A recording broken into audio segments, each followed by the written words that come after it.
President Andrzej Duda spoke about the need to increase the presence of allies in our part of Europe and the ability to effectively defend NATO's eastern flank. Zabezpieczenia także i możliwości szybkiej relokacji. Securing also and the ability to quickly relocate designated, dedicated North Atlantic Alliance forces to intervene and provide security if necessary. Konieczności interweniować i zapewnić bezpieczeństwo. The NATO summit in Washington is expected to build on the findings of previous summits in Madrid and Vilnius. These include support for Ukraine, which has been attacked by Russia, increased production of munitions in member states, and increased defence spending. Poland spends more than 4% of GDP on defence. Polska jest tutaj liderem, ale wiele państw. Poland is a leader here, but many countries are not meeting this 2% target. And in order for them to do so, this pressure has to be exerted all the time. And the way to do it is to raise these ambitions. This target should be set at 3%. Then there will be more pressure on those countries that are not doing it. Na te państwa, które tego nie robią. The problem is that the actions of Donald Tusk's government seem to contradict the defence needs facing Poland today.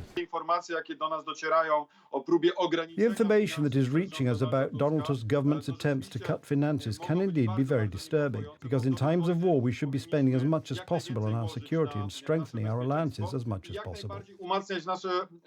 Because, as we revealed last week, a plan to cut defence spending, including increased munitions production, new equipment for the military, and funding for the presence of NATO allies in our country, has emerged from the Ministry of Defence. Próbuje się mówić, że bezpieczeństwo jest najważniejsze. I try to say that security is the most important thing, and in fact, at the moment, the most important thing is to roll up the state. Also in this security dimension, and this is the hard signal to let loose to Russia. Puszczony do Rosji. After the revelations about the planned cuts in defence spending and the huge scandal that followed, it seems that the Tusk government may be looking elsewhere for savings. Jeżeli chcemy unikać pełzającego kryzysu. If we want to avoid a creeping fiscal crisis, at the same time preserve what is needed, namely this increased defence spending, we must look for savings in these large items, namely social spending.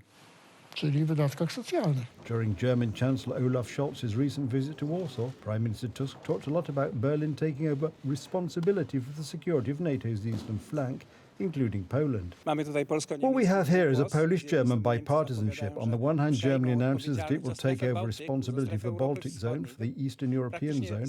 Practically, they will take responsibility for everything. On the other hand, Poland immediately agrees to this. I would like to hear the reactions of the generals from the Pentagon. Because today's Germany, in addition to the fact that it constantly has a problem with spending funds on the military, after abolishing compulsory conscription and reducing the size of its army and its equipment, has a weaker army than Poland. Radosław Jankiewicz, TV Republika.